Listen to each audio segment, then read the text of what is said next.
Meu nome é Mariana Costa e aos 27 anos eu achava que entendia qual era o meu lugar na minha família. Isso foi antes de eu descobrir que fui excluída da festa de noivado da minha própria irmã, Amanda. Quando confrontados, meus pais descartaram o evento casualmente como apenas um encontrinho no clube. Nada especial. A traição pura me levou a comprar um voo espontâneo para Fernando de Noronha naquela mesma noite. Enquanto meu avião decolava na manhã seguinte, desliguei meu celular, desesperada para escapar. Horas depois, quando finalmente o liguei novamente, encontrei 37 chamadas perdidas e uma dúzia de mensagens de voz chorosas. Antes de contar o que aconteceu a seguir, me diga de onde você está assistindo. E se inscreva se histórias de drama familiar como a minha fazem você se sentir menos só em suas próprias lutas. Crescendo, Amanda e eu éramos mais do que irmãs. Éramos confidentes, cúmplices em conspirações e as defensoras mais ferozes uma da outra. Com apenas 2 anos de diferença, dividíamos um quarto com camas de solteiro encostadas em paredes opostas. O espaço entre elas era preenchido com conversas sussurradas muito depois de nossos pais pensarem que estávamos dormindo. Tínhamos nossa própria linguagem secreta, composta por palavras inventadas e piadas internas que ninguém mais entendia. Quando as crianças da vizinhança me provocavam por causa do meu aparelho na 5ª série, foi Amanda quem as enfrentou, apesar de ser mais nova e menor. Quando Amanda teve dificuldades com matemática no ensino fundamental, passei horas ajudando-a a praticar equações até que finalmente fizessem sentido. Nosso vínculo permaneceu forte durante a faculdade, mesmo quando me mudei para São Paulo para estudar na USP, a 3 horas de distância, enquanto ela ficou mais perto de casa na Unicamp. Mantínhamos videochamadas semanais todo domingo à noite, um ritual que protegíamos ferozmente, apesar das agendas lotadas. Quando me formei e consegui meu primeiro emprego em marketing em São Paulo, Amanda me visitava todo mês naquele primeiro ano, ajudando a decorar meu minúsculo apartamento e explorando a cidade juntas. Olhando para trás, consigo identificar exatamente quando as coisas começaram a mudar. Foi sutil no começo, uma mudança gradual que aconteceu depois que Amanda conheceu João Teixeira no casamento de uma amiga, há 2 anos. João vinha de uma família com dinheiro antigo que estava em São Paulo há gerações. Sua família possuía propriedades por todo o Sudeste e tinha uma reputação por seus valores conservadores e círculo social fechado. A cada mês que passava, depois que começaram a namorar, nossas ligações se tornaram menos frequentes. Amanda cancelava planos de última hora, geralmente com uma mensagem de texto mencionando que algum evento da família de João tinha prioridade. Eu notei a mudança, mas dei desculpas para ela, dizendo a mim mesma que ela estava apenas passando por aquela fase avassaladora do início de um relacionamento. A dinâmica familiar sempre foi um tanto complicada em nossa casa. Nossos pais, Miguel e Catarina Costa, tinham expectativas claras sobre como o sucesso e a felicidade deveriam ser. Papai construiu seu escritório de contabilidade do zero e mamãe era a esposa de apoio perfeita, que era voluntária na igreja e organizava jantares impecáveis. Eles valorizavam a tradição, as aparências e seguir o caminho estabelecido. Faculdade, carreira, casamento e filhos, nessa ordem. Eu sempre fui a filha focada na carreira. Depois de me formar com honras e garantir uma posição em uma respeitada agência de marketing em São Paulo, mergulhei na construção da minha reputação profissional. Namorei casualmente, mas nunca senti pressão para me estabelecer. As paredes do meu apartamento exibiam minhas fotografias de viagem, em vez de retratos de família. Eu tinha 3 tatuagens, todas pequenas e significativas, que minha mãe fingia não ver nas reuniões de família. Eu pintava meu cabelo naturalmente castanho com mechas sutis, em tom de borgonha, e preferia cores de batom ousadas que faziam minha mãe franzir o nariz. Amanda, por outro lado, seguiu o caminho tradicional que nossos pais haviam imaginado. Ela se tornou professora do ensino fundamental, uma profissão que nossa mãe chamava de nobre. Ela morava a apenas 20 minutos de nossos pais, frequentava a mesma igreja e era voluntária nos mesmos eventos de caridade. Seu cabelo permaneceu loiro natural. Seu guarda-roupa consistia em tons pastéis e comprimentos modestos, e ela parecia perfeitamente contente em adotar a visão de nossos pais de uma vida bem vivida. Eu nunca ressenti nossas diferenças, até que notei como os rostos dos meus pais se iluminavam ao discutir as escolhas de vida de Amanda, enquanto apenas acenavam educadamente sobre minhas promoções ou projetos criativos. Quando Amanda e João ficaram noivos após 18 meses de namoro, descobri através de uma mensagem em um grupo de WhatsApp que incluía familiares e amigos próximos. Apesar de uma pontada momentânea por não ter sido informada pessoalmente antes do anúncio, senti uma felicidade genuína por minha irmã. João parecia adorá-la, e ela brilhava sempre que ele estava por perto. Naquela noite, liguei para ela imediatamente após ver a mensagem. "Estou tão feliz por você, Amanda", exclamei, querendo dizer isso de verdade, apesar da mágoa persistente de descobrir junto com todo mundo. "Me conta tudo." Como ele pediu? A voz de Amanda borbulhava de empolgação enquanto ela descrevia o pedido elaborado de João no sítio da família dele em Campos do Jordão, completo com pétalas de rosa e um fotógrafo escondido nos arbustos para capturar o momento. Eu ouvi atentamente, fazendo perguntas e compartilhando de sua alegria. "Sabe, eu quero ajudar com tudo o que você precisar", ofereci. "Posso ir para casa no próximo fim de semana e podemos começar a olhar lugares, vestidos ou o que você quiser." "Isso seria incrível", Amanda respondeu, embora eu tenha notado uma leve hesitação em sua voz. "Deixa-se eu checar com a mãe do João primeiro. Ela está muito animada para ajudar a planejar tudo." Ignorei o comentário, assumindo que ela estava apenas sendo atenciosa com sua futura sogra. No dia seguinte, passei 3 horas procurando o presente de parabenização perfeito, finalmente decidindo por um álbum de fotos personalizado com as iniciais deles gravadas na capa de couro e um vale-presente para uma sessão de fotos de casal. Quando o presente chegou ao apartamento dela, Amanda ligou para agradecer. "Isso foi tão atencioso, Mariana. Você sempre sabe exatamente o que dar." "É para isso que servem as madrinhas de honra", respondi alegremente, assumindo que esse papel seria naturalmente meu, dada-lhe nossa proximidade. O silêncio que se seguiu durou 1 segundo a mais do que o normal. "Sobre isso", Amanda finalmente disse. "Eu ainda não decidi sobre os padrinhos e madrinhas. O João tem muitas irmãs e primas, então ainda estamos vendo os números e tudo mais." Esse foi o primeiro sinal de alerta real, uma pequena bandeira vermelha que eu escolhi ignorar. Nas semanas que se seguiram, surgiram padrões mais preocupantes. Sempre que eu perguntava sobre os planos de comemoração do noivado, meus pais mudavam de assunto rapidamente. Quando mencionei tirar uma folga do trabalho para eventos pré-casamento, minha mãe dizia vagamente: "Ah, não se preocupe com isso ainda. Nada foi decidido." Apesar de supostamente nada decidido, notei meus pais tendo conversas telefônicas sussurradas que terminavam abruptamente quando eu entrava no quarto. Minhas mensagens para Amanda sobre compras de vestidos ou visitas a locais de festa ficavam sem resposta por dias, apenas para receber respostas breves como "ainda resolvendo" ou "a mãe do João está cuidando disso." Nenhuma vez fui consultada sobre quaisquer planos, apesar de o planejamento de eventos fazer parte do meu conjunto de habilidades profissionais. Eu coordenava eventos corporativos para grandes clientes, mas minha opinião não foi solicitada para a celebração da minha própria irmã. Ainda assim, tentei permanecer positiva, dizendo a mim mesma que o planejamento de um casamento era estressante e que tudo se normalizaria assim que a empolgação inicial diminuísse. Eu não poderia saber então o quão profundamente eu estava sendo excluída, ou como a verdade destruiria a imagem que eu tinha da minha família para sempre. O primeiro momento verdadeiramente suspeito aconteceu em uma noite de terça-feira, 3 semanas após o anúncio do noivado. Eu estava rolando o Instagram enquanto esperava por um delivery, quando parei em uma postagem da minha prima Natália. A foto a mostrava segurando o que parecia ser um convite formal com a legenda: "Tão animada para a grande festa de noivado da Amanda e do João no próximo mês. Hora de comprar um vestido novo. Celebração em família. Festa de noivado."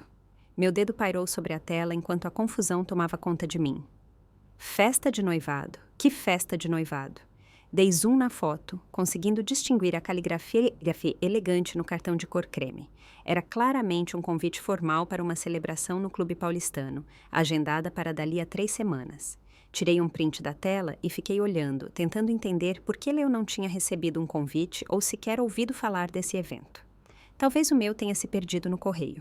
Ou talvez fosse uma surpresa e Natália a estragou acidentalmente. Mas isso também não fazia sentido, já que eu precisaria saber para poder ir. No dia seguinte, decidi mencionar isso casualmente durante minha ligação semanal com meus pais. Então, eu vi algo sobre uma festa de noivado para a Amanda e o João no Clube Paulistano. Mantive meu tom leve, dando-lhes a oportunidade de explicar. A risada nervosa da minha mãe imediatamente acendeu os sinais de alerta. Ah, aquilo! É só um encontrinho que os pais do João quiseram organizar, nada formal. Mas o convite que a Natália postou parecia bem formal, contestei. Quando vocês iam me contar sobre isso? Meu pai pigarreou daquele jeito que ele faz quando está desconfortável. Você sabe como você é ocupada com o trabalho, querida. Achamos que você não conseguiria vir de qualquer maneira para um evento tão casual. São principalmente os sócios da família do João e alguns amigos deles do clube. Além disso, minha mãe acrescentou rapidamente, você sabe como se sente sobre esses eventos chatos de clube. Você sempre diz que são entediantes e pretensiosos. As explicações deles pareciam ensaiadas, como se tivessem antecipado essa conversa. E embora fosse verdade que eu já havia reclamado de algumas das festas do clube deles no passado, isso era totalmente diferente. Era a celebração do noivado da minha irmã. Essa não deveria ser uma escolha minha? Perguntei, tentando esconder a mágoa da minha voz. Eu gostaria de estar lá pela Amanda, independentemente do lugar. Claro, querida, disse minha mãe de forma apaziguadora, mas realmente não é tão importante. As celebrações de verdade virão depois, com o casamento. Depois de desligar, imediatamente mandei uma mensagem para Amanda. Fiquei sabendo da festa de noivado no Paulistano. Ansiosa por isso. Precisa de ajuda com alguma coisa? A resposta dela não veio até a manhã seguinte. É só algo que os pais do João insistiram em organizar, principalmente amigos deles. Não se preocupe com isso. Tentei novamente. Eu ainda gostaria de estar lá para comemorar com você. Devo confirmar minha presença diretamente com eles? Desta vez, a resposta dela demorou ainda mais. Não é nada demais de verdade, coisa super chata. A gente faz algo divertido, só nós duas depois, prometo. Quando sugeri nos encontrarmos para almoçar naquele fim de semana para colocar o papo em dia, ela alegou estar sobrecarregada com preparativos do casamento. Ofereci-me para me juntar e ajudar, mas ela recusou. A mãe do João tem uma agenda toda planejada. Deixa para a próxima. Essa próxima nunca se materializou. Toda tentativa que fiz para me conectar com minha irmã na semana seguinte foi recebida com desculpas vagas e planos cancelados. Confusa e cada vez mais magoada, confiei em minha melhor amiga, Thaís, durante uns drinks em nosso bar favorito naquela noite de sexta-feira. Espera, eles estão fazendo uma festa de noivado formal e não te convidaram? Isso é muito errado, disse Thaís, sua expressão refletindo a indignação que eu sentia, mas que vinha suprimindo. Eles continuam dizendo que não é nada demais, só um encontrinho casual, expliquei, torcendo nervosamente meu guardanapo de papel. As sobrancelhas de Thaís se ergueram. No Clube Paulistano, aquele lugar tem uma lista de espera de 6 meses para eventos e um código de vestimenta rigoroso. Isso não é casual de jeito nenhum. Eu não entendo o que está acontecendo, admiti, sentindo as lágrimas ameaçando cair. Amanda e eu sempre fomos próximas. Por que ela me excluiria de algo assim? Thaís estendeu a mão sobre a mesa e apertou a minha. Será que é a família do João? Talvez eles sejam do tipo que quer controlar tudo e todos. Você já os conheceu? Percebi com um sobressalto que eu só tinha conhecido os pais de João uma vez, brevemente, em um jantar logo depois que eles começaram a namorar. Eles haviam sido educados, mas reservados, fazendo perguntas pontuais sobre minha carreira e vida pessoal que pareceram mais uma avaliação do que um interesse genuíno. Talvez, concedi, mas a Amanda não me defenderia? E por que meus pais concordariam com isso? Porque eles estão tentando impressionar os sogros ricos? Sugeriu Thaís. Você disse que a família do João é muito bem-sucedida. As palavras dela plantaram uma semente de dúvida que cresceria nos dias seguintes. Naquela noite, mal dormi, repassando cada interação com minha família no último mês, procurando por pistas que eu pudesse ter perdido. Lembrei-me de outras ocasiões em que meus pais haviam priorizado as necessidades ou desejos de Amanda sobre os meus. Casos que descartei como inconsequentes na época. Houve a minha formatura da faculdade, quando eles saíram mais cedo porque Amanda tinha uma pequena apresentação de dança naquela noite. A vez em que eles reagendaram nosso tradicional Natal em família, porque Amanda e João queriam passar parte do feriado com a família dele. As sugestões sutis de que meu foco na carreira era de alguma forma uma fase que eu superaria quando encontrasse o homem certo, enquanto as escolhas de Amanda eram celebradas como ideais. Será que eu estava cega para um padrão que existia em toda a minha vida? Eu era a estranha na minha própria família? Essas perguntas giravam em minha mente enquanto o amanhecer chegava, deixando-me exausta e mais incerta do que nunca sobre onde eu realmente me encaixava com as pessoas que eu mais amava. Minhas suspeitas crescentes me levaram a investigar mais a fundo. Liguei para minha tia Lídia, irmã da minha mãe, que sempre foi mais direta que meus pais. Tia Lídia, estou confusa sobre a festa de noivado da Amanda. Meus pais fizeram parecer que não é nada especial, mas eu vi a postagem da Natália com um convite formal. A hesitação dela falou volumes antes mesmo de ela responder. Ah, Mariana, eu achei que você soubesse. É um evento bem formal. Os Teixeira convidaram mais de 100 pessoas. Seu tio e eu já compramos roupas novas. 100 pessoas? Repeti, meu estômago afundando. Sim, querida. A família do João convidou várias famílias proeminentes de São Paulo. Ouvi dizer que eles até contrataram aquele chefe famoso do programa de culinária que sua mãe adora. Em seguida, entrei em contato com meu primo Tomás, que sempre fora honesto comigo. Sua confirmação desajeitada adicionou detalhes mais dolorosos, incluindo que haveria um quarteto de cordas ao vivo e fotógrafos profissionais. Cada vez mais desesperada por respostas, me vi fazendo algo que nunca imaginei, pesquisando nas redes sociais por pistas. Meus esforços valeram a pena quando descobri a conta do Instagram da Eventos de Luxo São Paulo, uma empresa de planejamento de casamentos de alto padrão. Suas postagens recentes incluíam teasers de uma celebração de noivado no Clube Paulistano na data exata da festa de Amanda. Embora não mencionassem nomes, a paleta de cores de rosa blush e dourado combinava com as cores favoritas de Amanda. Uma postagem mostrava exemplos de lugares à mesa com cartões de caligrafia elaborada e arranjos de centro de mesa com orquídeas frescas. Outra revelava guardanapos de coquetel personalizados com o monograma EJ em dourado. A postagem mais reveladora mencionava traje social completo exigido e mostrava o interior do grande salão do paulistano sendo transformado com lustres de cristal e arranjos de rosas brancas.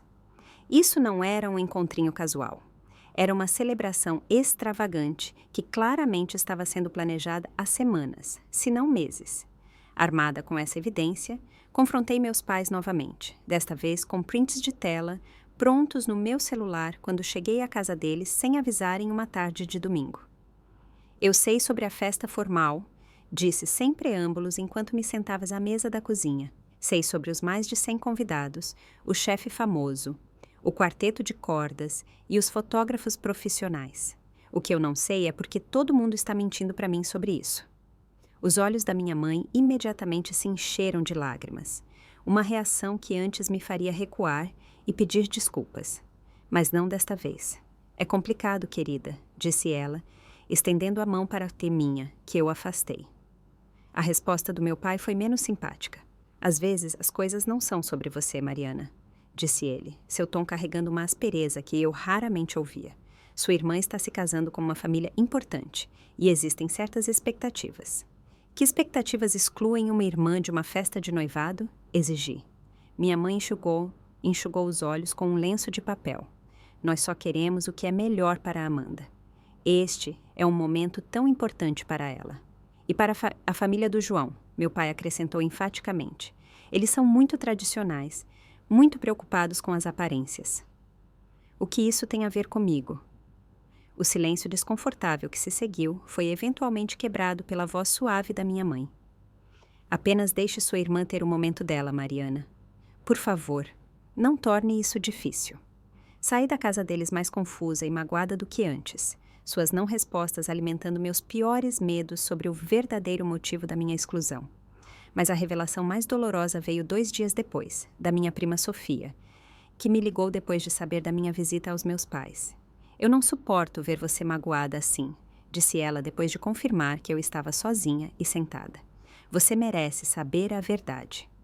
De acordo com Sofia, a família rica e conservadora de João havia expressado preocupações sobre minha inclusão nos eventos do casamento. Eles achavam minhas escolhas de vida problemáticas, um termo tão vago que poderia abranger qualquer coisa, desde meu foco na carreira até minhas postagens ocasionais nas redes sociais apoiando causas progressistas. Eles mencionaram especificamente suas tatuagens. Sofia continuou, relutante, e o fato de que você não está, nas palavras deles, estabelecida na sua idade. Houve algo sobre umas fotos daquele festival de música no ano passado, onde você estava vestida de forma inadequada. Lembrei-me daquelas fotos tiradas no Lollapalooza, onde eu usava um cropped e shorts, como a maioria dos presentes no calor de março. Dificilmente escandaloso, mas aparentemente ofensivo para a sensibilidade dos Teixeira. E Amanda? Meus pais? Eles simplesmente concordaram com isso? Minha voz falhou apesar do meu esforço para me manter composta. Amanda não queria causar problemas com seus futuros sogros, explicou Sofia gentilmente. E seus pais? Eles estão preocupados em prejudicar o relacionamento com os Teixeira. O pai do João aparentemente ofereceu apresentar seu pai a alguns potenciais clientes de alto perfil. A traição cortou fundo. Saber que minha irmã havia escolhido apaziguar seus futuros sogros em vez de me defender. Que meus pais haviam concordado com a exclusão para manter a paz e potencialmente se beneficiar financeiramente. Com as mãos trêmulas, liguei para Amanda naquela noite, determinada a ouvir a verdade diretamente dela. Eu sei de tudo, Amanda, disse quando ela atendeu, minha voz mais firme do que eu me sentia, sobre por que não fui convidada para a festa de noivado. O silêncio dela confirmou a história de Sofia antes que ela finalmente falasse. Mariana, eu sinto muito. Eu não sabia como te contar. Você poderia ter começado com a verdade, respondi. Em vez de me deixar descobrir por outros que a família do seu noivo acha que eu não sou boa o suficiente para ir à sua festa de noivado. Não é assim, ela protestou fracamente. Eles são apenas tradicionais e estão contribuindo muito financeiramente para o casamento e tudo mais. Então, estou sendo excluída porque eles estão pagando? Minha voz tremeu. Por favor, tente entender, ela suplicou. Isso é muito importante para o João e para mim. A família dele tem conexões que vão ajudar nosso futuro. Você não pode simplesmente entender desta vez? Entender? Ser escondida como algum segredo vergonhoso da festa de noivado da minha própria irmã. A dor no meu peito era física agora. Um peso esmagador que dificultava a respiração. É só um evento, disse ela. Você estará no casamento, é claro. Estarei? Ou isso vai depender se eu remover minhas tatuagens e fingir ser outra pessoa até lá? A conversa terminou com nós duas em lágrimas e nada resolvido. Passei aquela noite encolhida no meu sofá, o peso total da traição se instalando. Todos sabiam, exceto eu. Meus pais ajudaram a construir a mentira. Minha irmã priorizou sua nova família em detrimento do nosso relacionamento. O sono me escapou enquanto eu rolava por anos de fotos de Amanda e eu, imaginando se nosso relacionamento próximo tinha sido uma ilusão o tempo todo. Pela manhã, minha tristeza havia se calcificado em algo mais duro, uma casca protetora ao redor do meu coração ferido. 2 dias depois, ainda abalada pela confirmação de Amanda, tomei a decisão impulsiva de dirigir até a casa dos meus pais depois do trabalho. Eu não havia ligado antes, na esperança de pegá-los de surpresa e finalmente ter uma conversa honesta sobre tudo o que havia acontecido. Quando entrei na garagem deles por volta das 19h30, notei que os 2 carros estavam lá, mas decidi não tocar a campainha. Em vez disso, usei minha chave para entrar, silenciosamente, querendo um momento para me recompor antes do confronto inevitável. Eu tinha acabado de fechar a porta da frente, quando ouvi a voz da minha mãe vindo da cozinha. Seu tom era baixo, mas claro na casa silenciosa. Nós dissemos a Mariana que não era nada especial, apenas um encontrinho casual. Acho que ela acreditou. Eu congelei, a mão ainda na maçaneta, enquanto a voz mais grave do meu pai respondia. Ela vai superar. Você sabe como ela pode ser dramática às vezes. Lembra do escândalo que ela fez quando perdemos aquela exposição de arte dela na faculdade? Minha mãe suspirou audivelmente. Eu só espero que ela não descubra sobre a festa de verdade até depois que acabar. A senhora Teixeira foi muito específica sobre querer uma certa atmosfera. Ela mencionou as fotos do Instagram da Mariana de novo ontem. É por isso que eu disse às meninas para terem cuidado com o que postam online, meu pai resmungou. A reputação profissional importa. Bem, a mãe do João disse que estava preocupada que a Mariana pudesse causar uma cena ou envergonhá-los na frente dos amigos. Algo sobre ela ser sincera demais. A traição que eu senti antes não era nada comparada à onda de dor que me dominou agora. Fiquei paralisada, incapaz de me mover enquanto a conversa deles continuava. A Amanda, na verdade, pareceu aliviada quando concordamos que a Mariana não deveria vir. Minha mãe continuou. Ela disse que elas se afastaram de qualquer maneira desde que ela conheceu o João. Ainda bem que só vamos mostrar a Mariana as fotos casuais da família depois, acrescentou meu pai. Não há necessidade de ela ver o que perdeu. A senhora Teixeira fez um comentário sobre a incapacidade da Mariana de se encaixar na sociedade adequada. Disse minha mãe, sua voz baixando ainda mais. Ela perguntou se ela era adotada. Em vez de ofegar ou gritar, me vi recuando silenciosamente, voltando para a porta pela qual entrei momentos antes. Saí sem fazer barulho. O ar frio da noite, um choque contra meu rosto corado. No meu carro, estacionado na rua, onde eles não o veriam da janela da cozinha, finalmente permiti que as lágrimas viessem. Não eram as lágrimas quentes e raivosas que eu poderia esperar, mas lágrimas silenciosas que pareciam drenar algo essencial de mim a cada gota. O trajeto de volta para meu apartamento passou como um borrão, a memória muscular me guiando para casa, enquanto minha mente repassava fragmentos da conversa que eu havia escutado. Cada palavra era mais um pequeno corte, mais uma confirmação de que a família que eu pensei ter, os relacionamentos que eu havia valorizado e nutrido, eram construídos sob condições que eu não consegui cumprir. Meu apartamento parecia extraordinariamente silencioso quando entrei.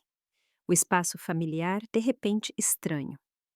Movi-me de cômodo em cômodo, tocando objetos que representavam minha vida, as escolhas que fiz, a pessoa que me tornei, fotos de viagens feitas sozinha ou com amigos em vez de com a família, livros que moldaram minha visão de mundo, o certificado emoldurado do meu prêmio de marketing do ano passado, que meus pais haviam reconhecido com um breve "que bom, querida". No meu quarto, vi meu reflexo no espelho de corpo inteiro. Tatuagens visíveis no pulso e no tornozelo, mechas cor de borgonha captando a luz. Isso era realmente tão ofensivo, tão inadequado que eu precisava ser escondida da sociedade adequada? Ou era simplesmente que eu havia escolhido um caminho diferente, um que não priorizava a aprovação deles? A percepção me atingiu com uma clareza impressionante. Esse padrão existiu em toda a minha vida. Toda vez que eu escolhia a autenticidade em vez da conformidade, havia punições sutis, pequenas exclusões, redirecionamentos gentis. A festa de noivado foi apenas o exemplo mais flagrante de algo que vinha acontecendo há anos. Sentei-me na minha escrivaninha e abri meu laptop, um plano se formando através da névoa de exaustão emocional. Em minutos, eu estava navegando por opções de voos, o cursor pairando sobre destinos que eu havia guardado para um dia. Fernando de Noronha, com suas praias paradisíacas e natureza exuberante, me chamava da tela.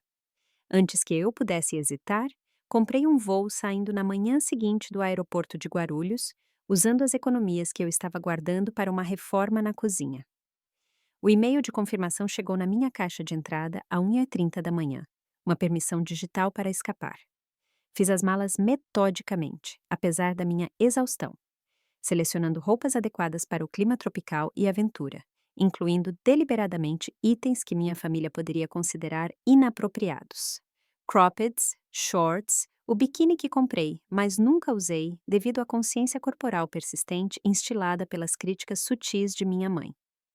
Às 13 da manhã, redigi um breve e-mail para meu supervisor, explicando que uma emergência familiar exigia uma licença imediata, solicitando 2 semanas de folga usando minhas férias acumuladas.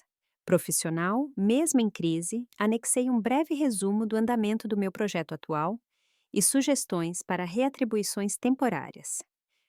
O dia que amanheceu, rabisquei um bilhete em meu bloco de notas da cozinha. Aproveitem a festa, não se preocupem comigo. Deixei-o no balcão, sabendo que meus pais tinham uma chave reserva que provavelmente usariam quando eu não respondesse às chamadas.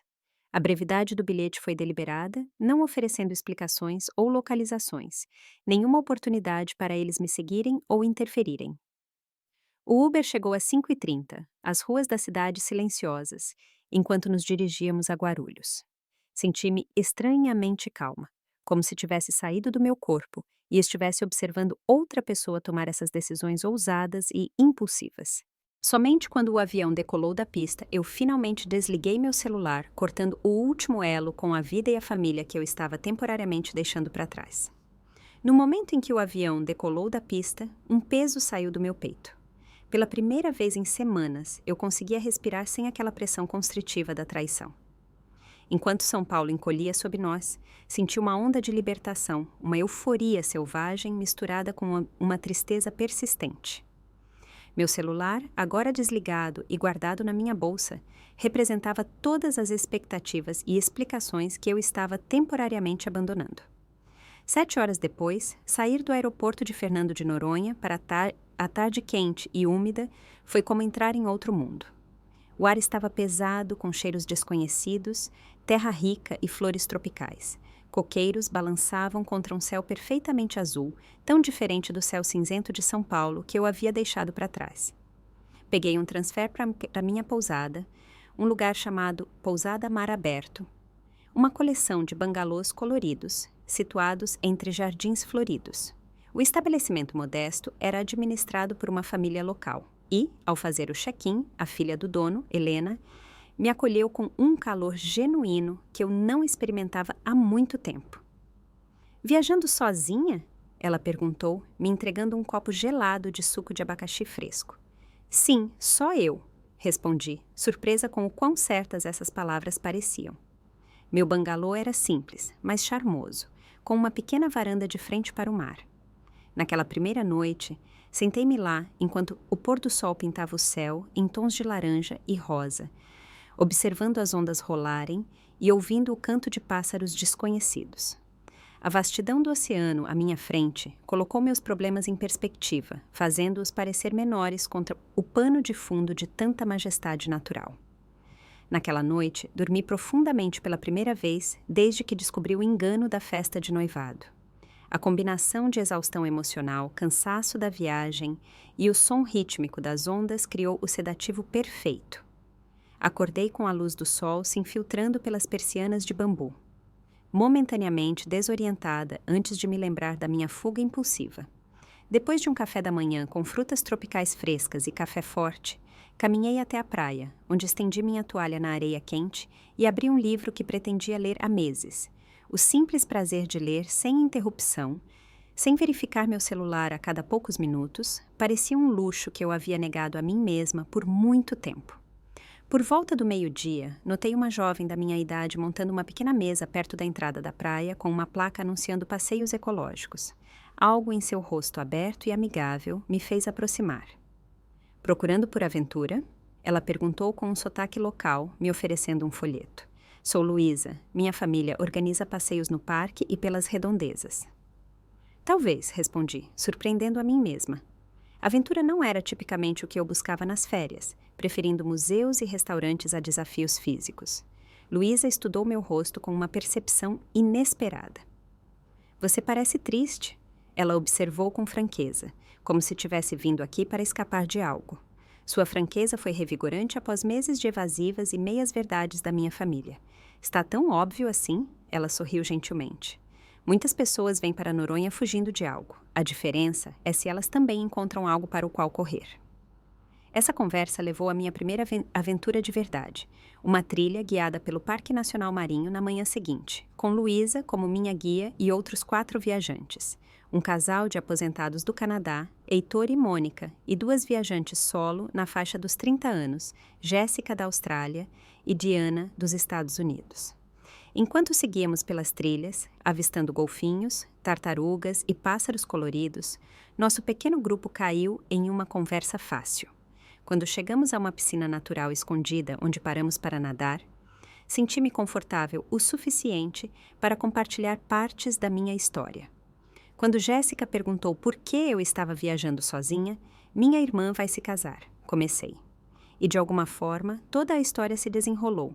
O belo cenário da ilha, um contraste gritante com a feia dinâmica familiar que eu estava descrevendo.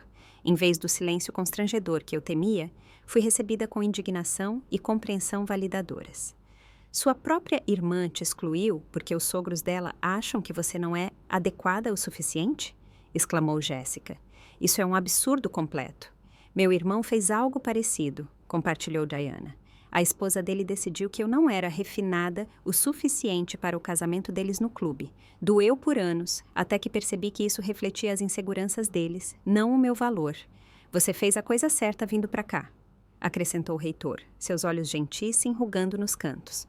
Às vezes, você precisa de distância para ver com clareza. A validação deles foi um bálsamo para meu espírito ferido. Esses estranhos podiam ver a injustiça claramente, sem a história complicada e a dinâmica que minha família usava para normalizar seu comportamento. Nos dias seguintes, juntei-me a este grupo de viagens recém-formado para mais aventuras. Eu me vi fazendo mergulho pela primeira vez, apesar de um medo de profundidade que durou a vida toda, maravilhada com os corais e peixes coloridos, a adrenalina queimando camadas de mágoa. Fiz trilhas para praias remotas, aprendi a surfar em ondas suaves e me voluntariei uma manhã em um projeto de conservação de tartarugas marinhas, realocando cuidadosamente os ovos para incubadoras protegidas. Cada nova experiência construiu minha confiança, lembrando-me de que eu era capaz e corajosa de maneiras que minha família nunca reconheceu. Durante uma fogueira na praia, em nossa sexta noite em Noronha, Luísa nos apresentou a seu avô, Eduardo, um senhor de pele curtida pelo sol e olhos gentis, que compartilhou histórias de sua infância na ilha antes que o turismo mudasse a paisagem. Quando os outros se afastaram para nadar ao luar, Eduardo permaneceu ao meu lado, sua presença calmante. Luísa diz que você carrega tristeza consigo, disse ele, simplesmente cutucando fogo com um galho. Eu assenti, observando as faíscas subirem em direção ao céu estrelado. Família? Ele perguntou. E novamente eu assenti. As conchas mais bonitas na praia são aquelas que o oceano rolou por mais tempo, disse ele após uma pausa pensativa. As bordas ásperas se tornam lisas, o interior iridescente, mas primeiro elas devem suportar as ondas. Suas palavras ficaram comigo naquela noite enquanto eu começava a escrever no diário que havia comprado impulsivamente na lojinha da pousada. As páginas se encheram de pensamentos e sentimentos que eu nunca havia articulado completamente, nem mesmo para mim mesma, sobre a aceitação condicional da minha família e minha própria jornada em direção à autoestima. No meu 8º dia em Fernando de Noronha, conheci Diana, uma viajante solo de 60 e poucos anos com cabelos prateados e uma risada contagiante, que se juntou ao nosso crescente grupo de amigos.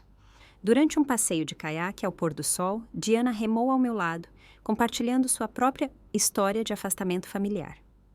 Meus pais me renegaram quando me divorciei do meu marido abusivo, ela me contou. Eles acreditavam que o divórcio era um pecado, não importando as circunstâncias. Por anos, tentei reconquistar a aprovação deles, diminuindo-me no processo. O que mudou? Perguntei, observando um atobá mergulhar na água ali perto. Eu parei de buscar a validação deles e construí uma vida da qual eu me orgulhava, cercada por pessoas que me amavam incondicionalmente. Eventualmente, alguns membros da família voltaram, outros nunca voltaram. Aprendi a estar em paz com ambos os resultados. A história dela ressoou profundamente, destacando meu próprio padrão de buscar a aprovação de pessoas que não queriam ou não podiam dá-la. Quantas decisões eu hesitei em tomar porque antecipei a desaprovação dos meus pais? Com que frequência eu defendi minhas escolhas, em vez de simplesmente vivê-las com confiança? O ponto de virada veio na manhã do meu 11º dia em Noronha. Acordei antes do amanhecer e caminhei sozinha até a praia, acomodando-me na areia para ver o sol nascer sobre o Atlântico. À medida que a luz dourada se espalhava pela água, experimentei um momento de clareza perfeita. Meu valor não era determinado pela aceitação da minha família. A incapacidade deles de abraçar meu eu autêntico refletia suas limitações, não as minhas. Eu havia construído uma vida em São Paulo cheia de trabalho significativo, amizades verdadeiras e experiências que me traziam alegria. Essa vida era valiosa e válida, independentemente de corresponder à visão dos meus pais ou ganhar a lealdade da minha irmã. Naquele momento, tomei uma decisão. Eu voltaria para São Paulo, não como uma vítima ferida buscando reconciliação a qualquer custo, mas como uma mulher que conhecia seu próprio valor. Eu estabeleceria limites com minha família, tornando minha presença contínua em suas vidas condicionada ao respeito básico. E se eles não pudessem atender a esse padrão, eu criaria uma família escolhida a partir dos amigos amorosos que me aceitavam plenamente. Pela primeira vez desde que descobri o engano da festa de noivado, senti-me forte o suficiente para eventualmente confrontar minha família, sem que minha resposta emocional dependesse da reação deles. Eu poderia falar minha verdade sem precisar que eles a validassem. Essa percepção foi mais libertadora do que o voo espontâneo para Fernando de Noronha havia sido. Os dias restantes da minha viagem assumiram uma qualidade comemorativa. Eu ria mais facilmente, experimentava novas comidas sem hesitação e me conectava mais profundamente com meus companheiros de viagem. Fiz uma pequena tatuagem de uma tartaruga marinha na minha omoplata, comemorando tanto o trabalho de conservação quanto minha transformação pessoal, adicionando à coleção de arte corporal que de alguma forma contribuiu para a rejeição da minha família. Na minha última noite, nosso grupo se reuniu para um jantar de despedida em um restaurante à beira-mar. Sob luzes de gambiarra e estrelas, compartilhamos endereços e redes sociais, prometendo manter contato. "O que você vai fazer quando voltar?" Luísa perguntou enquanto caminhávamos pela praia uma última vez. "Enfrentar minha família", respondi, mas nos meus termos desta vez. Ela assentiu com aprovação. A Mariana, que chegou há 2 semanas, não poderia ter feito isso. Mas esta Mariana, ela gesticulou para todo o meu ser. Ela está pronta. Naquela noite, finalmente liguei meu celular, preparada para a enxurrada de notificações que certamente me aguardava. Eu precisava saber o que estaria enfrentando quando voltasse, para preparar minha estratégia para os confrontos inevitáveis. Para o que eu não estava preparada era para a quantidade de mensagens que haveria, ou o que elas revelariam sobre o caos que meu desaparecimento havia causado dentro da minha família. Meu celular vibrou continuamente por quase 5 minutos enquanto notificações atrasadas chegavam em massa. 57 chamadas perdidas, 36 mensagens de voz, mais de 100 mensagens de texto. Vários e-mails marcados como urgente, notificações de todas as plataformas de mídia social que eu usava. Sentei-me de pernas cruzadas na cama do meu bangalô, respirando fundo enquanto me preparava para vasculhar a evidência digital da reação da minha família ao meu desaparecimento.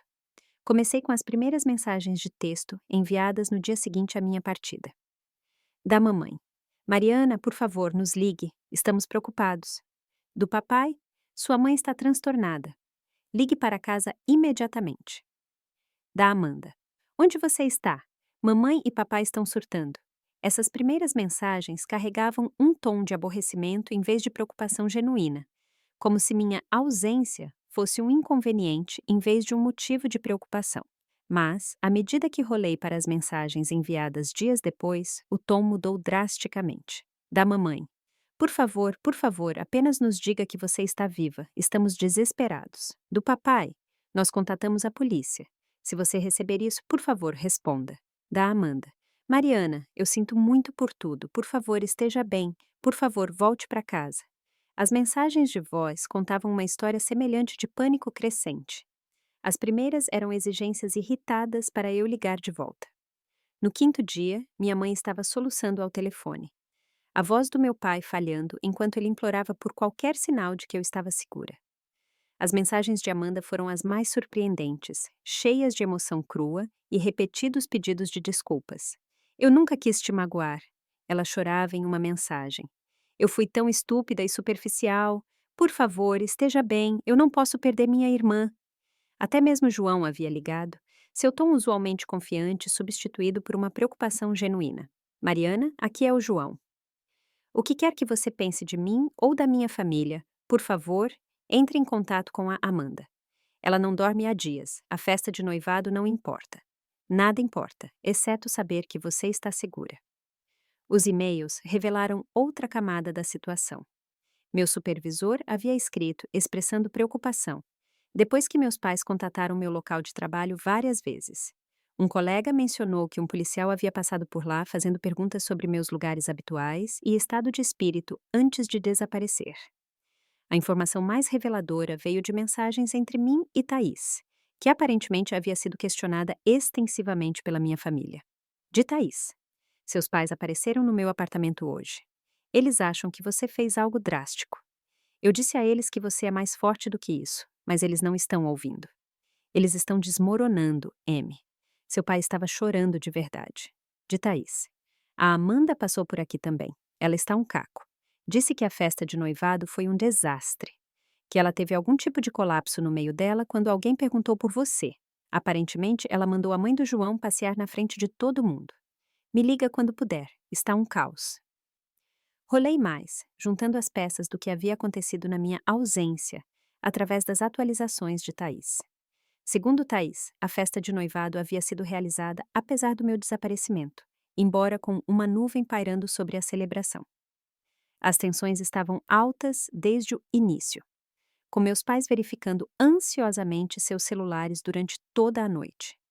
O ponto de ruptura veio durante o jantar, quando a mãe de João teria feito um comentário sobre membros da família que não conseguem manter os padrões apropriados. Amanda, já estressada com meu paradeiro, levantou-se e denunciou publicamente a hipocrisia de excluir sua irmã por não atender a padrões sociais arbitrários enquanto afirmava valorizar a família. Isso levou a uma cena feia, onde os pais de João expressaram sua decepção com a explosão de Amanda, fazendo com que João a defendesse. A discussão se intensificou até que Amanda declarou que estava adiando os planos do casamento até que eu fosse encontrada segura. Os pais de João haviam deixado a festa mais cedo, junto com muitos de seus amigos, deixando meus pais para dar explicações constrangedoras aos convidados restantes. O que deveria ter sido uma celebração alegre havia se transformado em uma crise familiar, desenrolada na frente da elite social de São Paulo. Nos dias que se seguiram, de acordo com as mensagens de Thaís, meus pais registraram um boletim de ocorrência por desaparecimento. Amanda colocou todo o planejamento do casamento em espera e parentes de todo o país foram contatados para obter informações sobre meu possível paradeiro. A mensagem final de Thaís, enviada ontem, mencionava que um telejornal local havia exibido uma breve matéria sobre meu desaparecimento, completa com minha foto e um número para ligar com informações. Sentei-me em silêncio atordoado, tentando absorver a magnitude do que havia acontecido. Minha ausência não apenas foi notada, mas catalisou uma reviravolta completa em minha família. A festa de noivado que eles priorizaram sobre meus sentimentos foi arruinada. Os relacionamentos que eles buscaram proteger com os Teixeira foram danificados. E o mais surpreendente, minha irmã aparentemente encontrou sua voz e sua lealdade a mim quando confrontada com minha perda potencial. Uma parte de mim, uma pequena parte vingativa da qual não me orgulhava, sentiu uma satisfação sombria. Eles me excluíram, descartaram meus sentimentos e mentiram na minha cara. E tudo havia saído pela culatra espetacularmente. Mas a maior parte de mim sentia uma mistura complicada de culpa por causar tanta preocupação e esperança de que talvez essa crise tivesse forçado alguma reflexão genuína. Saí para a pequena varanda do meu bangalô, olhando para o oceano enquanto contemplava meu próximo movimento. A lua lançava um caminho prateado sobre a água, lembrando-me das palavras do avô de Luísa sobre as conchas se tornarem bonitas ao serem roladas pelas ondas. Após quase uma hora de consideração, redigi uma única mensagem de texto e a enviei para meus pais, Amanda e Thaís. Estou segura. Precisava de um tempo sozinha. Entrarei em contato em breve. A resposta foi imediata. Meu celular se iluminou com chamadas que eu não estava pronta para atender. Em vez disso, silenciei-o e voltei para a varanda, respirando o ar salgado e ouvindo o ritmo das ondas. Na manhã seguinte, Luísa me encontrou no café da manhã, sentando-se na cadeira à minha frente com preocupação nos olhos. Você parece preocupada, observou ela. Mas notícias de casa? Expliquei a situação, mostrando-lhe algumas das mensagens e descrevendo o aparente colapso que meu desaparecimento havia desencadeado.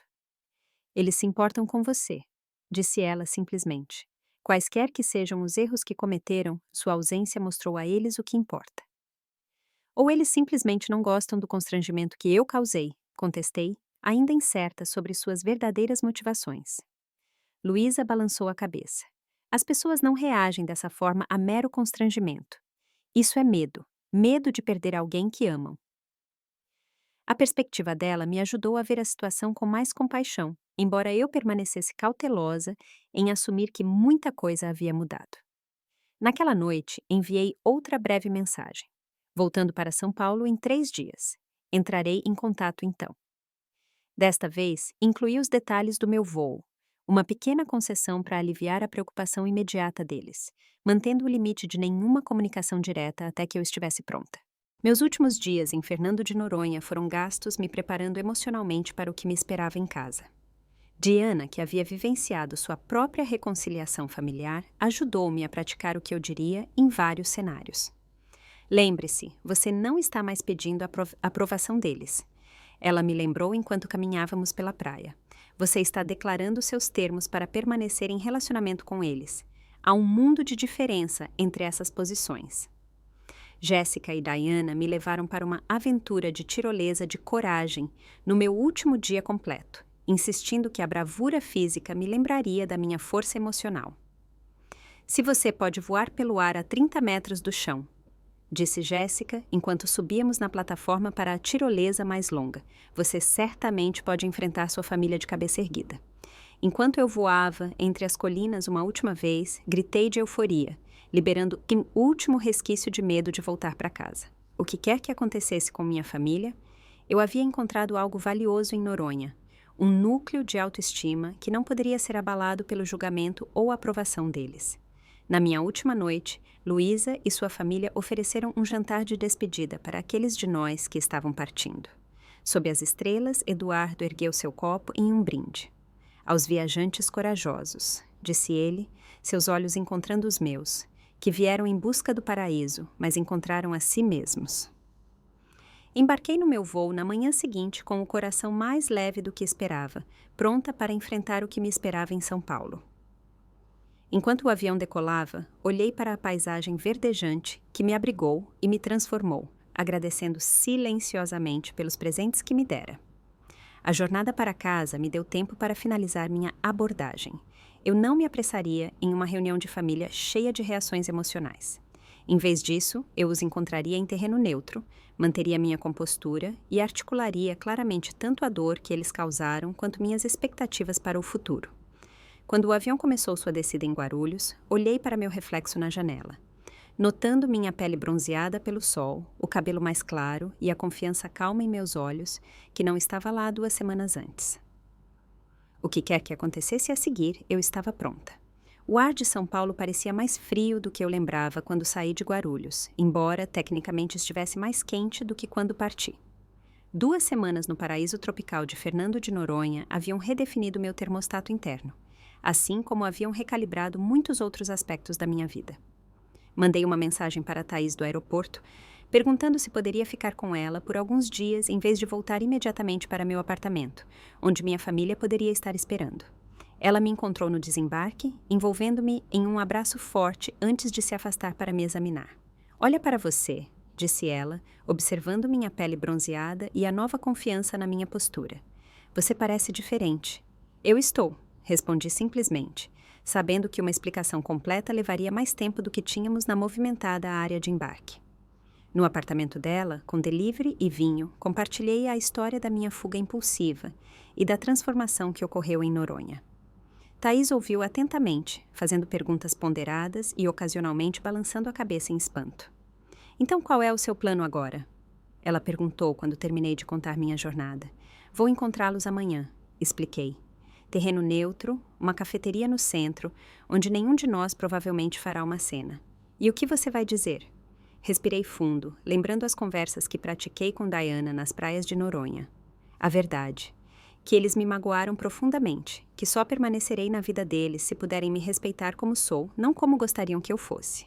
Thaís ergueu sua taça de vinho em um brinde, aos limites e ao amor próprio.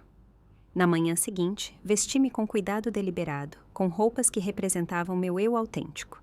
Uma roupa elegante, mas profissional, que incluía tatuagens visíveis e meu cabelo ao natural.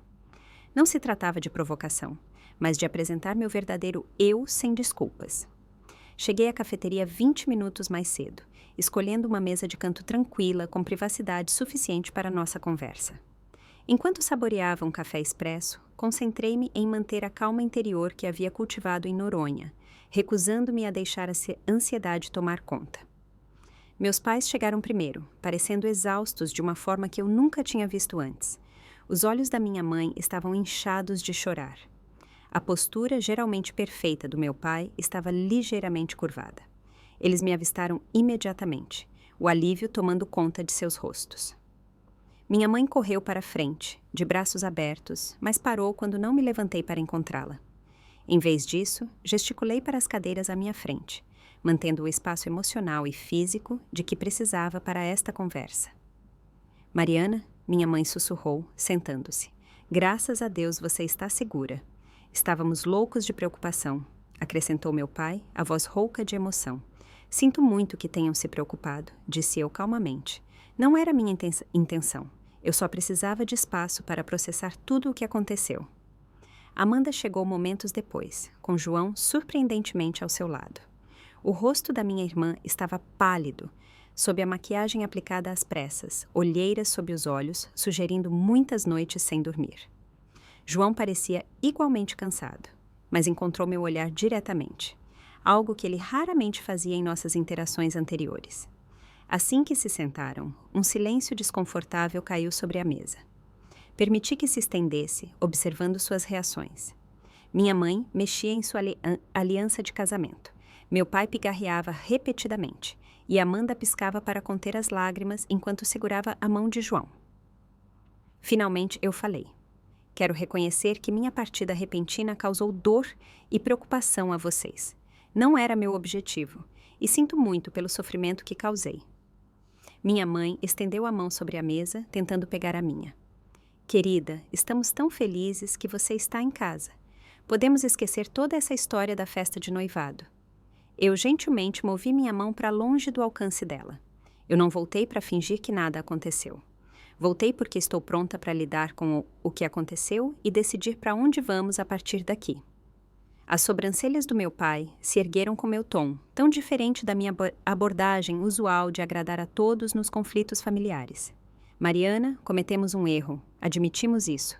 Mas desaparecer por 2 semanas sem uma palavra foi extremo. O que foi extremo, contestei uniformemente, foi descobrir que minha família conspirou para me excluir de uma celebração importante porque eu não atendia aos padrões de propriedade de outra pessoa. O que foi extremo foi ouvir meus próprios pais discutirem como eu os envergonharia e planejando mentir para mim sobre isso. Minha mãe ofegou. Você ouviu aquela conversa? Eu fui falar com vocês naquela noite. Entrei enquanto vocês estavam na cozinha falando sobre mim. As lágrimas de Amanda transbordaram. Mariana, eu sinto muito. Muito mesmo. Fui fraca e estúpida. Deixei os pais do João me intimidarem e te traí da pior maneira. João pigarreou. Eu também te devo um pedido de desculpas. Eu deveria ter enfrentado meus pais desde o início. O comportamento deles foi indesculpável. Sua franqueza me surpreendeu. O que mudou? Amanda e João trocaram olhares antes que ela respondesse. Tudo. Quando você desapareceu, nada mais importava. Percebi o que tinha feito. Como magoei a pessoa que sempre esteve lá para mim. A festa de noivado foi um desastre, acrescentou João. Amanda finalmente disse à minha mãe exatamente o que pensava sobre a forma como eles te trataram. Eu disse a ela que se eles não podiam aceitar minha irmã, não podiam me aceitar também. Disse Amanda, uma pitada de força recém-descoberta em sua voz. Eu disse que não me casaria com uma família que julga as pessoas por padrões tão superficiais. Meu pai se inclinou para a frente. Causou uma cena e tanto, mas precisava ser dito. Você está defendendo a explosão da Amanda? Perguntei genuinamente surpresa. Sim, ele admitiu. Seu desaparecimento nos forçou a reavaliar tudo. As prioridades que lhe estabelecemos, os valores que comprometemos. Ele passou a mão pelo rosto. Quando pensamos que poderíamos ter te perdido, nada mais importava. Nem os Teixeira, nem a posição social, nada. Minha mãe pegou um lenço de papel na bolsa. Fomos tão tolos, Mariana. Fico pensando em todas as vezes que fizemos você se sentir menos importante, menos valorizada que sua irmã. Todas as vezes que tentamos te moldar em algo que você nunca quis ser, em vez de celebrar a mulher incrível que você realmente é. As palavras deles eram tudo o que eu teria ansiado ouvir antes de Noronha. Agora eu as recebia com apreciação cautelosa, em vez de alívio desesperado. Eu aprecio o que vocês estão dizendo, eu disse a eles. Mas preciso que entendam algo. Eu não voltei esperando desculpas, embora sejam bem-vindas. Voltei para estabelecer como nosso relacionamento funcionará daqui para frente. Se ele continuar, o choque em seus rostos poderia ter me divertido em outras circunstâncias. O que você quer dizer com "se ele continuar"? Meu pai perguntou, o alarme evidente em seu tom. Quero dizer que não estou mais disposta a fazer parte de uma dinâmica familiar onde meu valor é condicional, onde sou tolerada em vez de celebrada, onde sou excluída quando inconveniente. Eu expus meus termos clara e calmamente. Eu participaria de eventos familiares, incluindo o eventual casamento de Amanda, como meu eu autêntico.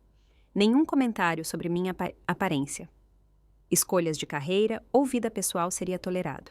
Se a família de João não pudesse me aceitar, esse era um problema deles para gerenciar, não meu para resolver me tornando invisível. E se esses termos não forem aceitáveis para vocês, concluí, então precisaremos reconhecer isso e ajustar nosso relacionamento de acordo.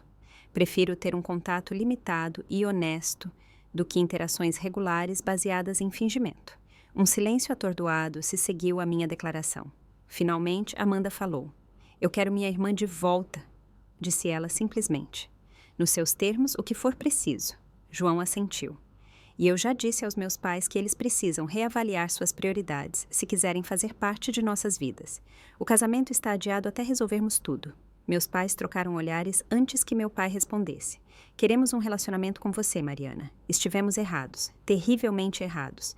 Se você estiver disposta a nos dar uma chance de provar que podemos mudar, seremos gratos. Não será fácil, eu os adverti. Padrões antigos não desaparecem da noite para o dia. Estamos dispostos a tentar, disse minha mãe, a realmente tentar. Conversamos por quase 3 horas, cobrindo anos de mágoa e mal-entendidos acumulados. Houve lágrimas e momentos difíceis, mas também uma conexão genuína, diferente de tudo que já havíamos compartilhado antes. Nenhum tópico foi proibido, desde o favoritismo sutil deles até meu próprio afastamento e comportamentos defensivos. Saímos da cafeteria com planos provisórios para um jantar em família no fim de semana seguinte, um que me incluiria plena e autenticamente. Ao nos despedirmos lá fora, Amanda ficou para trás para falar comigo em particular. Obrigada por nos dar outra chance, disse ela, os olhos ainda vermelhos de chorar. Eu não mereço. Isso não é sobre o que nenhum de nós merece, respondi. É sobre o que escolhemos construir juntos daqui para frente.